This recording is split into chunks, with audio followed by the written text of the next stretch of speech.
उत्तराखंड भवन और अन्य सनिर्माण कर्मकार कल्याण बोर्ड ने विशेष अभियान के तहत 8,299 आवेदनों का ऑनलाइन निस्तारण किया, जिसमें पुत्री विवाह, मृत्यु अनुदान, प्रसूति और शिक्षा सहायता योजनाएं शामिल है। मुख्यमंत्री पुष्कर सिंह धामी ने 24.85 करोड़ की धनराशि डीबीटी के माध्यम से श्रमिकों और उनके खाते में आश्रितों के खातों में हस्तांतरित की। श्रम सचिव श्रीधर बाबू अददांकी और श्रमायुक्त प्रकाश चंद्र दुमका ने बताया कि पहली बार था जब बोर्ड ने एक महीने में इतने आवेदनों का निस्तारण किया। भविष्य में भी समयबद्ध निस्तारण का आश्वासन दिया गया। मुख्यमंत्री ने बोर्ड के प्रयासों, लेबर सेस मैनेजमेंट पोर्टल और ई श्रम पोर्टल पर राज्य की प्रगति की सराहना की।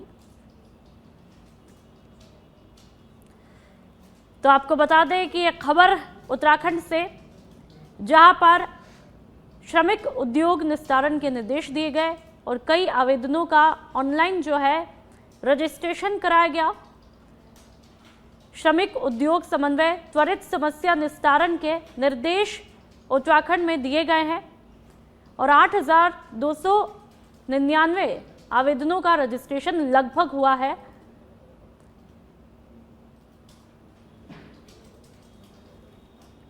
और चलिए अब खबर देहरादून से, जहां पर आने वाले विधानसभा के मॉनसून सत्र में उत्तराखंड सरकार अल्पसंख्यक शैक्षिक संस्थान विधेयक सदन के पटल पर रखेगी। मुख्यमंत्री पुष्कर सिंह धामी की अध्यक्षता में हुई कैबिनेट की बैठक में यह निर्णय लिया गया।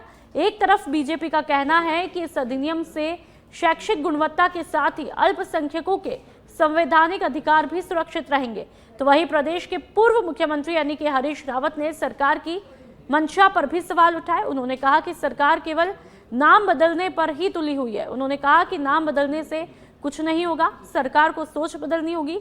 मदरसा शब्द उर्दू का शब्द है, मदरसों का अपना इतिहास है। तो खबर देहरादून से मिल रही है, जहां पर पूर्व सीएम हरीश रावत ने जो है सरकार की मंशा पर सवाल उठाए। सीएम धामी की अध्यक्षता में कैबिनेट की बैठक वहां पर आयोजित की जाती है। अल्पसंख्यक शैक्षिक संस्थान विधेयक सदन के पटल पर सरकार जो है इस बार मॉनसून सत्र में रखने जा रही है। देखिए, जिस तरीके के हालात हैं उसमें आवश्यक है हम अपने स्वतंत्रता संग्राम सेनानियों को, वीर फौजियों को, जिन्होंने इस देश के लिए साथ दी, उनको याद करें। क्योंकि अंदर से एक ऐसी भावना आ रही है कि देश कहाँ जा रहा है।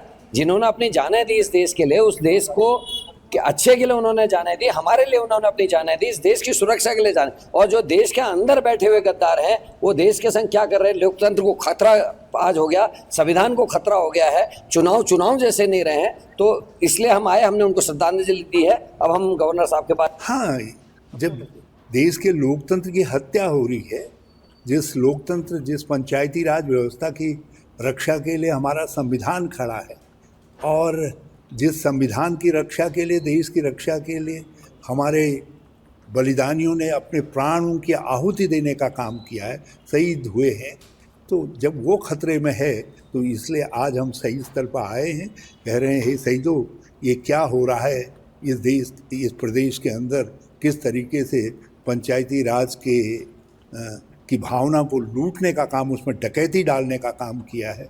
आज उत्तराखंड की कैबिनेट में जो अल्पसंख्यक शिक्षण संस्थानों को लेकर के निर्णय लिया गया है वो एक ऐतिहासिक निर्णय है और मुझे लगता है कि पूरे देश में उसका खैर मकदम होगा, उसका स्वागत होगा।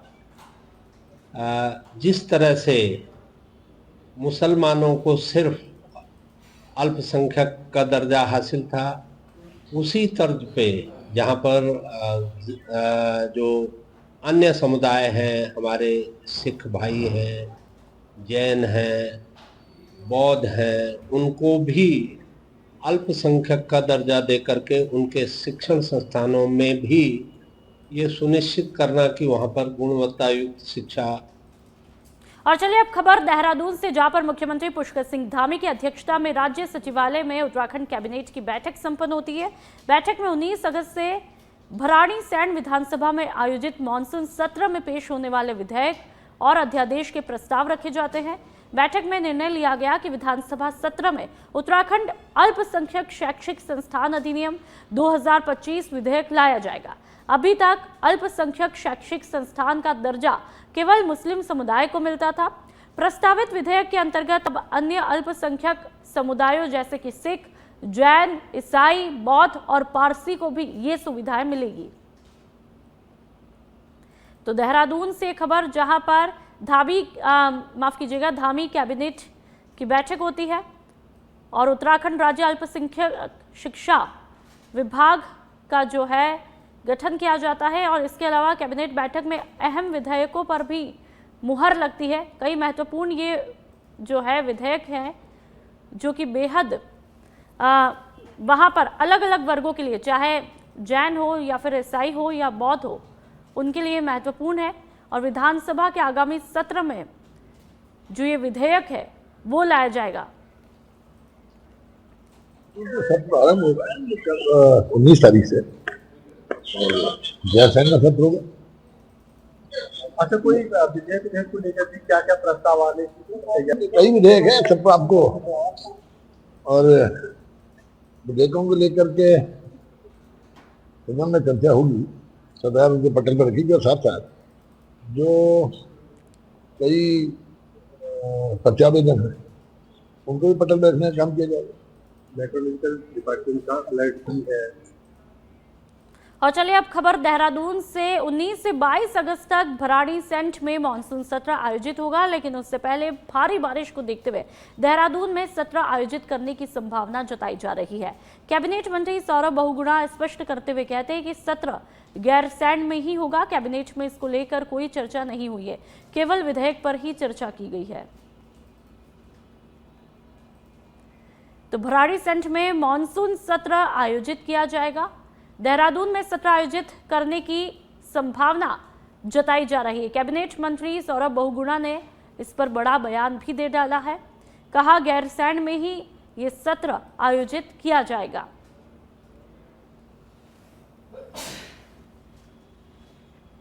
देखिए, काफी नुकसान हुआ है क्योंकि वहाँ पर सुखी नदी और कैलाश नदी दो हमारे यहाँ नदियां हैं, जिसमें पहाड़ से जब बारिश होती है तो बहुत तेज पानी आता है।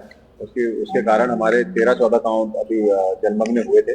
मैं 2 दिन वहीं था सितारगंज में, वहाँ पे सारे रेस्क्यू ऑपरेशन को ओवरसी कर रहा था और प्रशासन वहाँ पर बहुत एक्टिवली काम कर रहा है। मुझे पूर्ण उम्मीद है कि पिछले 2 दिन से वहाँ बारिश नहीं हुई, जिससे हमको राहत कार्यों को करने में आसानी हुई है और आगे ये परिस्थितियाँ ना हो उसके लिए हम तैयारी करें।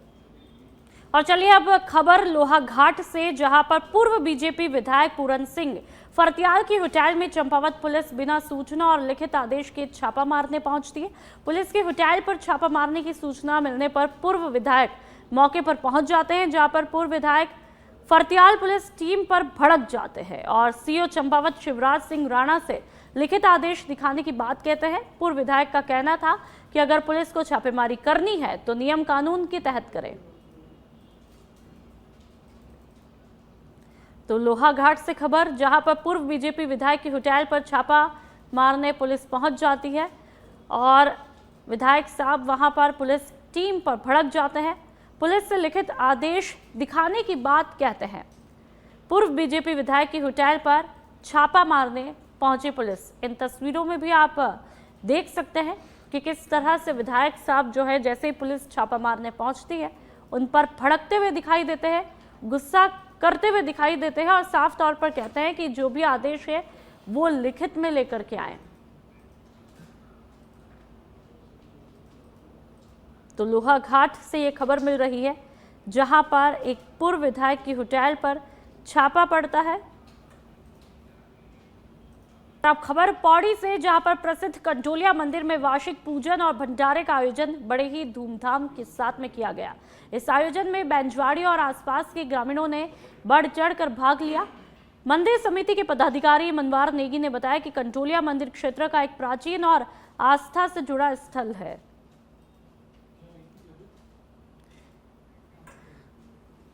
बैंजवाड़ी गांव में नए बस अड्डे के पास भगवान कंडोलिया देवता का ये प्राचीन मंदिर स्थापित है, जिस पर कि स्थानीय ग्रामवासियों द्वारा और मातृशक्ति द्वारा प्रतिवर्ष सावन की समाप्ति के बाद एक भगवान के भंडारे का आयोजन किया जाता है और आज उसी निमित्त इस मंदिर में भी पूजन और भंडारे का कार्यक्रम आयोजित किया गया है। मैं भगवान कंडोला देवता से सभी शहरवासियों के लिए कामना करता हूं कि सबके घर में सुख समृद्धि हो, सब लोग स्वस्थ हों और भगवान की कृपा। इस मंदिर की स्थापना जो है विगत 100 साल पूर्व हुई थी और तब से आज तक इसमें जो है प्रतिवर्ष सावन के मास में समस्त महिला जो है कीर्तन भजन करके और सारा दिन यहाँ पे हवन होने के बाद भंडारा करा दिया जाता है, जिसमें सारे क्षेत्र के सारे पौड़ी नगर के सभी महिलाएं, सभी निवासी और सभी भक्तगण आकर के अपना जो है पुण्य लेके जाते हैं। साथ ही समय जो है कि जन्माष्टमी के अवसर पर मंदिर में जो है कि भगवान श्री कृष्ण की माखन लीला का वो किया गया है, जिसमें कि विभिन्न महिला मतलब भाग लिया गया है और मल्टी भोग कार्यक्रम जो है अच्छा रहा है, सफलता पर लोगों के द्वारा बनाए जा रही इस पर हम सराहना करते हैं और ये चाहते हैं कि भविष्य में भी इस प्रकार के प्रोग्राम होते रहे। और अब खबर विकासनगर से, जहां पर झाझरा गांव एक आदर्श ग्राम पंचायत है जिसको राज्यपाल ने गोद लिया है, लेकिन बीते 5 सालों में पंचायत भवन की हालत पूरी तरह से जर्जर हुई है। भवन की छत पर पानी भरा हुआ है। कूड़े का निस्तारण करने के लिए स्वच्छ भारत स्वच्छ दून की गाड़ी कूड़े का ढेर बनकर रह गई है। पंचायत भवन में कूड़े की खड़ी गाड़ी का इंजन ही गायब है। जो बेंजवाड़ी गांव में नए बसट्टे के पास भगवान कंडोला देवता का ये प्राचीन मंदिर स्थापित है, जिस पर कि स्थानीय ग्रामवासियों द्वारा और मातृशक्ति द्वारा प्रतिवर्ष सावन की समाप्ति के बाद एक भगवान के भंडारे का आयोजन किया जाता है और आज उसी निमित्त इस मंदिर में भी पूजन और भंडारे का कार्यक्रम आयोजित किया गया है।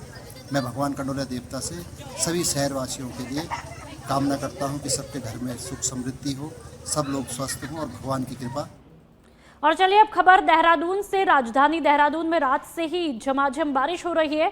पहाड़ से मैदान तक कहीं पर तेज तो कहीं पर मध्यम बारिश हो रही है। मौसम विभाग ने प्रदेश में भारी बारिश को लेकर अलर्ट भी जारी किया। देहरादून, बागेश्वर, पिथौरागढ़ ऑरेंज अलर्ट जारी किया है, तो वहीं उत्तरकाशी, रुद्रप्रयाग, चमोली और नैनीताल में येलो अलर्ट जारी किया। भारी बारिश से आम जनजीवन पूरी तरह से अस्त व्यस्त हो चुका है। तो आपको बता दें कि उत्तराखंड में भारी बारिश का अलर्ट है, कहीं पर येलो अलर्ट है तो कहीं पर ऑरेंज अलर्ट जारी कर दिया है। उत्तरकाशी हो या फिर रुद्रप्रयाग हो, यहाँ पर येलो अलर्ट है। साथ ही चमोली और नैनीताल में भी बारिश का येलो अलर्ट मौसम विभाग ने जारी कर दिया है, जिससे पूरी तरह से जनजीवन अस्त व्यस्त हो चुका है। राजधानी देहरादून में लगातार रात से ही झमाझम बारिश हो रही है। विकासनगर के झाझरा स्थित सुभारती हॉस्पिटल प्रांगण में शैक्षणिक सत्र के तहत नेत्र रोगों पर आधारित एक संगोष्ठी का आयोजन किया गया। कार्यक्रम का शुभारंभ अंतर्राष्ट्रीय नेत्र विशेषज्ञ देवेंद्र सूद, सीएमओ मनोज कुमार शर्मा, संयुक्त निदेशक JS नेगी, सुभारती हॉस्पिटल संस्थापक अतुल कृष्ण और नेत्र विभागाध्यक्ष डॉक्टर संजीव कुमार मित्तल ने संयुक्त रूप से दीप प्रज्वलित करके किया।